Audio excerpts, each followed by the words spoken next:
Hi guys! Magluluto tayo ngayon ng tilapang paksiw. Ito, nandyan na yung garlic, onion, and ginger. So, lagyan ko na ngayon ng asin.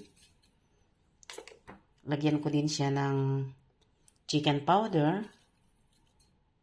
Lagyan ko siya ng napaka-importanteng suka. Yan, ito yung vinegar. Tapos, lagyan ko siya ng paminta. Yan. Tapos, konting tubig para pangluto. Okay.